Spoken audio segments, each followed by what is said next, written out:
तो हेलो दोस्तों, आज मैं आपको बताने जा रहा हूँ क्लास 10th के लेसन 4 केमिस्ट्री चैप्टर का है। इसमें बताया कार्बन रासायनिक के यौगिकों के बारे में हम बताएंगे आपको। इसमें देखिए होता क्या है, जो इसके रिलेटेड जो इंट्रोडक्शंस थे मैंने अपने पहले वाले वीडियो में करवा दिया है। आज इसका सेकेंड लेक्चर चल रहा है, देख सकते हैं आप। देखिए इसमें क्या बताया गया, एक पॉइंट है जीवन शक्ति सिद्धांत, whittle force theory. Whittle force theory, तो इस थ्योरी को सर्वप्रथम जो दिए थे वो किसने दिए थे? एक वैज्ञानिक था जिनका नाम था बर्जीलियस नामक वैज्ञानिक। किसने दिया था इस थ्योरी को? बर्जीलियस नामक वैज्ञानिक ने दिए थे। और ये कब दिए थे? तो ये थ्योरी आपको दिए थे 1815 ईस्वी में। तो दिए थे 1815 ईस्वी में। तो आपको कभी पूछा जाए कि जो होता है ना, सो जैविक शक्ति का सिद्धांत किसने दिया था? तो बर्जीलियस ने दिया था। आपको ये कहीं कहीं दिखेगा जैव शक्ति का सिद्धांत, वो भी आप बोलेगा बर्जीलियस ने दिया था। देखिए इस सिद्धांत के अनुसार होता क्या है वो आपको हम बताते हैं। देखिए इस सिद्धांत के अनुसार वैज्ञानिक बर्जीलियस महोदय ने सन 1815 ईस्वी में बताया कि क्या किया? सन 1815 ईस्वी में बताया कि कार्बनिक यौगिक सजीव से एक अदृश्य जीवन शक्ति से प्राप्त किया जाता है। एक अदृश्य जीवन शक्ति के प्राप्त किया जा सकता है। इससे प्रयोगशाला में बनाया जाना संभव नहीं है। यानी कि बर्जीलियस के अनुसार कहना ये था कि वो ये बताएं कि जो होता है ना कार्बनिक यौगिक वो सजीव से प्राप्त होगा, सिर्फ और सिर्फ सजीव से, और इसके अलावा उसका कोई स्रोत नहीं है। ठीक है, ऐसे ना ही प्रयोगशाला में बनाया जाता है। तो इसी प्रकार का सिद्धांत जिसे क्या कहा? विटल फोर्स थ्योरी या फिर जैविक शक्ति का सिद्धांत या जीव शक्ति का सिद्धांत का। चलिए आप लोग नोट कर लीजिए। चलिए आगे देखिएगा। आगे बताया गया है कि जो जैव शक्ति सिद्धांत तो बना तो जैव शक्ति सिद्धांत का भी अंत भी हुआ। तो अब पढ़ना है हमें जैव शक्ति सिद्धांत या जैविक शक्ति सिद्धांत या जीवित शक्ति सिद्धांत का अंत हमें पढ़ना है। क्या पढ़ना है? अंत। अब देखिए इसका अंत कैसे हुआ। इसका अंत देखिए, इसका अंत वोहलर नामक एक वैज्ञानिक ने, कौन? वोहलर नामक एक वैज्ञानिक ने सन 1828 ईस्वी में, कब? 1828 ईस्वी में संयोगवश अमोनिया साइनेट, क्या है? अमोनिया साइनेट, जिसका सूत्र होता है NH4CO, NH4CO। अमोनिया साइनेट को गर्म किया तो यह यूरिया में बदल गया, जो एक कार्बनिक यौगिक है। इस प्रकार जैविक शक्ति सिद्धांत का अंत हुआ, या कहें तो जैव शक्ति सिद्धांत का अंत हुआ, या फिर कहें तो विटल फोर्स थ्योरी का अंत हुआ। देखिए वो समीकरण क्या है यूरिया बनने का, वो हम लिख रहे हैं। आप समीकरण लिखिए, NH4 और CO को जब गर्म किया गया, देखिए गर्म करने का सिंबल है, जब ये गर्म किया गया तो किसमें बदल गया? यूरिया बदल गया। यूरिया आपसे होता है NH2CO NH2। यही क्या है? देखिए ये आपका हो गया ammonia, ammonium cyanate, ammonia cyanate, ammonia cyanate, और जो बना ये क्या है? यूरिया है। जो आपका बना वो क्या है? यूरिया है। चलिए यहाँ तक लिखिए, यहाँ तक हम नोट कर लीजिए। इस तरह से हम क्या पढ़ लिए, जैविक शक्ति सिद्धांत कैसे आया और कैसे इसका अंत हुआ, यहाँ तक हम पढ़ लिए। चलिए यहाँ तक नोट कीजिए।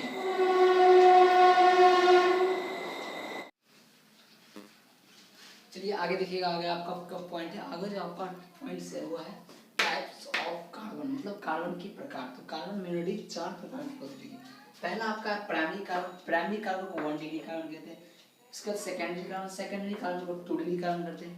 टर्शियरी कार्बन, टर्शियरी कार्बन को 3 डिग्री कार्बन करते हैं। उसके बाद है क्वाaternary कार्बन, क्वाaternary कार्बन को 4 डिग्री कार्बन कहते हैं। अब देखिएगा, अब ये मत समझिएगा क्या कार्बन का कोई ये डिग्री में नापा गया, ये एक नाम है। जैसे किसी को कह देंगे 90 डिग्री, उसका नाम हो गया, 10 डिग्री उसका नाम हो गया। इसी प्रकार से ये डिग्री भी इसका एक नाम है। अब समझिए एग्जाम्पल से किस कार्बन को क्या डिग्री कहेंगे। देखिए एग्जाम्पल,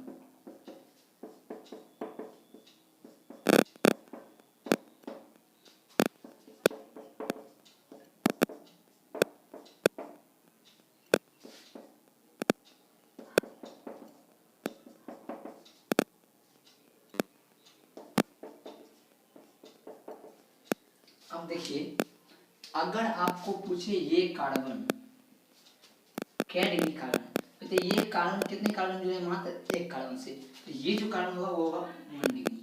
ठीक है, अगर आपको पूछ दे ये कार्बन कितने डिग्री कार्बन का है, देखिए ये जो कार्बन है कितने कार्बन जुड़ा है, देखिए पहला 1 2 3 4, ये जो कार्बन है वो 4 डिग्री कार्बन जुड़ा है, कितना से 4 डिग्री कार्बन से, इसका नाम होगा 4 डिग्री कार्बन। अगर आपको ये पूछेगा, देखिए ये सिर्फ एक से जुड़ा है, ये 1 डिग्री कार्बन। अगर आपको ये पूछेगा क्या डिग्री कार्बन, देखिए इसमें एक कार्बन इससे जुड़ा है, कार्बन इससे जुड़ा है, क्या डिग्री कार्बन है, ये 2 डिग्री कार्बन है, क्या डिग्री है 2 डिग्री।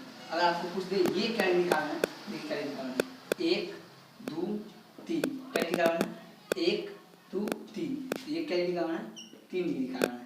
इसी प्रकार से आप कार्बन के डिग्री में डिवाइड कर सकते हैं।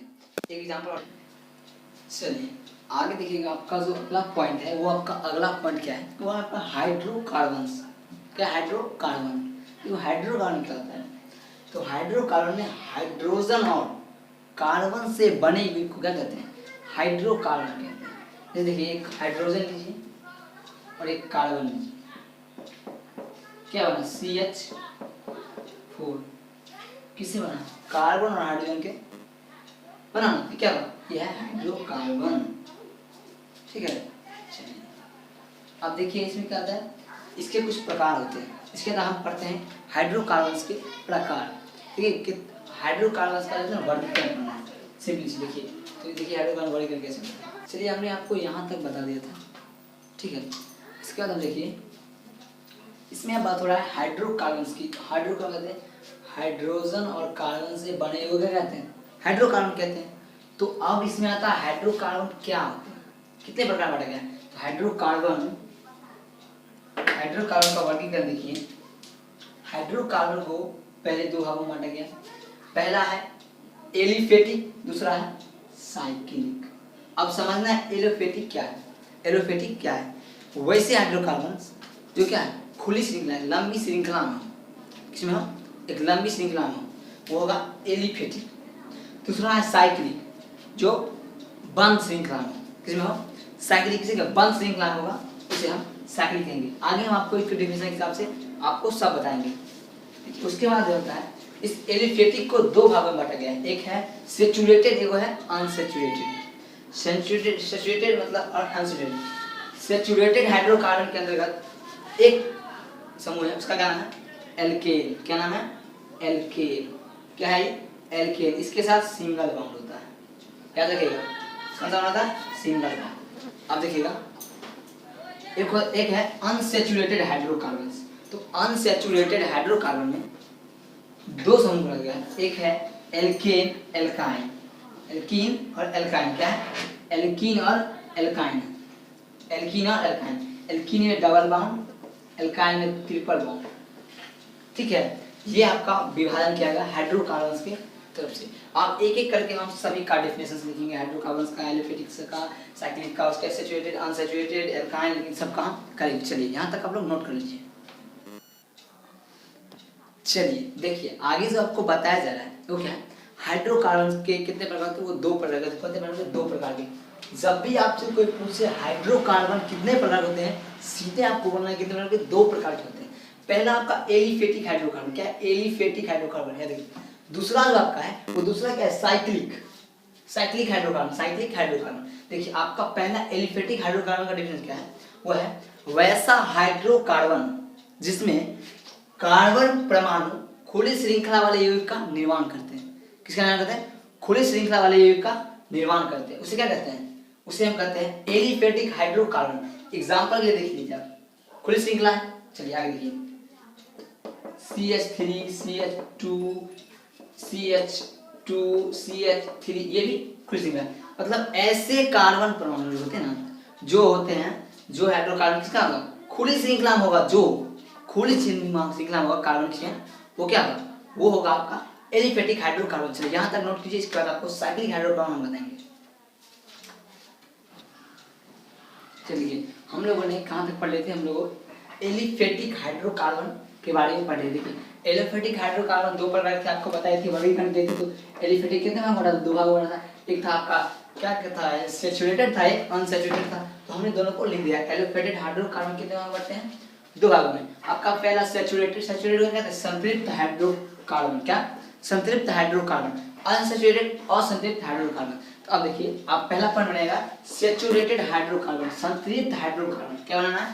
पहला पॉइंट बनाकर आप डैश दीजिए, सैचुरेटेड हाइड्रोकार्बन लिखकर डैश दीजिए। चलिए डैश दीजिए।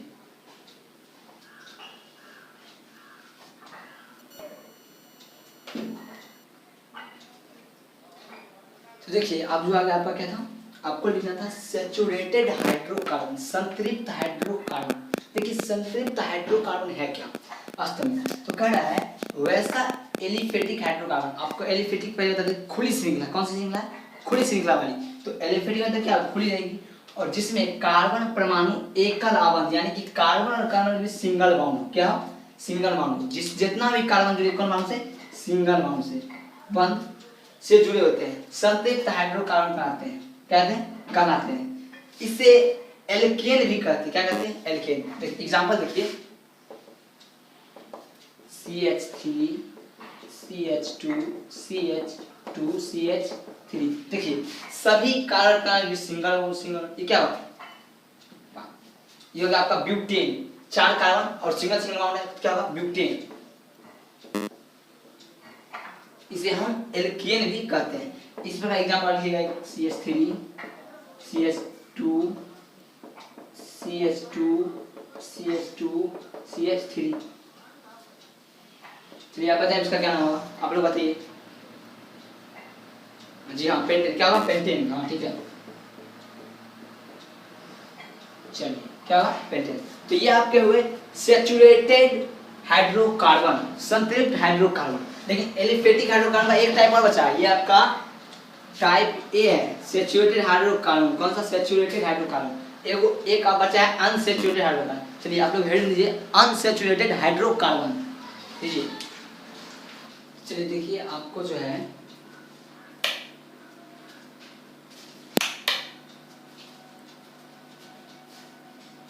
तो चलिए देखिए आपको जो है सैचुरेटेड हाइड्रोकार्बन के बारे में बता दिया था, तो संतृप्त हाइड्रोकार्बन।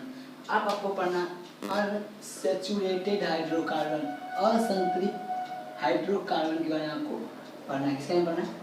असंतृप्त हाइड्रोकार्बन के बारे में पढ़ना है। देखिए तो असंतृप्त हाइड्रोकार्बन क्या है? वैसे एलिफेटिक हाइड्रोकार्बन। क्या है? वैसे या वैसा बोलिए, वैसा एलिफेटिक हाइड्रोकार्बन। एलिफेटिक मतलब आपको पहले ही बताया गया, कौन सी श्रृंखला? खुली श्रृंखला। कौन श्रृंखला होगी? खुली श्रृंखला होगी एलिफेटिक, जिसमें कार्बन द्विआबंध या त्रिआबंध से जुड़े होते हैं। उसे क्या कहते हैं? उसे कहते हैं हम सैचुरेटेड अनसैचुरेटेड हाइड्रोकार्बन कहते हैं। देखिए ये दो प्रकार के, कितने प्रकार? ये दो प्रकार के होते हैं। अनसैचुरेटेड हाइड्रोकार्बन्स दो प्रकार के होते हैं। पहला आपका है एल्कीन, दूसरा एल्काइन। एल्कीन क्या है? एल्कीन वो है वैसा हाइड्रोकार्बन। क्या कह रहा है? वैसा हाइड्रोकार्बन जिसमें परमाणु, जिसमें कार्बन परमाणु के खाली श्रृंखला में, कार्बन परमाणु के खाली श्रृंखला में कितना बंध हो? द्विआबंध हो। यानी कहने का मतलब जिसके खुली श्रृंखला में C डबल बॉन्ड आ जाए वो किसमें? ये कौन सा होगा? ये कौन सा हाइड्रोकार्बन है? तो वो आपका हो जाएगा असंतृप्त हाइड्रोकार्बन, अनसैचुरेटेड हाइड्रोकार्बन। और कौन सा का? तो होगा एल्कीन का। ठीक है, अब देखिए एल्कीन क्लियर हो गया। अब देखिए दूसरा आपका जो होता है वो होता है एल्काइन। क्या था? एल्काइन। एल्काइन देखिए क्या कह रहा है? वो एल्काइन जो है वो क्या कह रहा है? वैसा हाइड्रोकार्बन। क्या है? वैसा हाइड्रोकार्बन जिसमें कार्बन परमाणु के खुली श्रृंखला में, कार्बन परमाणु की खुली श्रृंखला में कितना? त्रिआबंध। कितना? त्रिबंध। त्रिबंध होते हैं, उसे क्या कहते हैं? एल्काइन कहते हैं। देखिए त्रिआबंध का मतलब कार्बन के साथ कितना बॉन्ड होगा? 3 बॉन्ड होगा।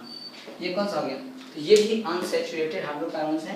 तो यहाँ तक आपका हाइड्रोकार्बन्स नाम का एक टॉपिक पूरा खत्म हो गया। चलिए यहाँ तक आप लोग नोट्स कर लीजिए, इसके आगे हम बता रहे हैं।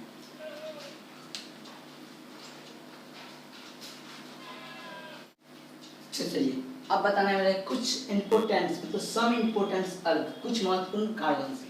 अल्क मतलब कार्बन की संख्या। चलिए अगर आपको Cl रहे आप क्या लिखिएगा? मेथ। मेथ।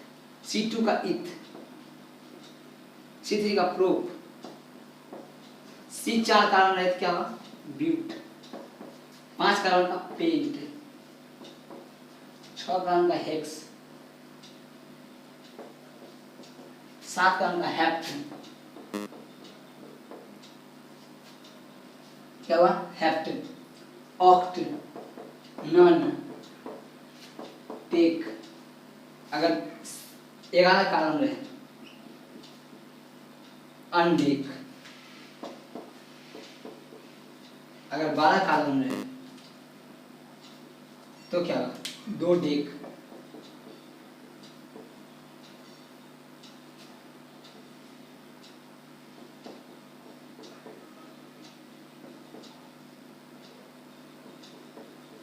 चलिए दोस्तों, यहाँ तक आप लोग नोट कर लीजिए और यहाँ तक आज की क्लास यहीं तक रहेगी। चलिए, अगर वीडियो अच्छा लगे तो कृपया चैनल को सब्सक्राइब कीजिएगा और लाइक कीजिएगा, ज़्यादा से ज़्यादा वीडियो को शेयर कीजिएगा।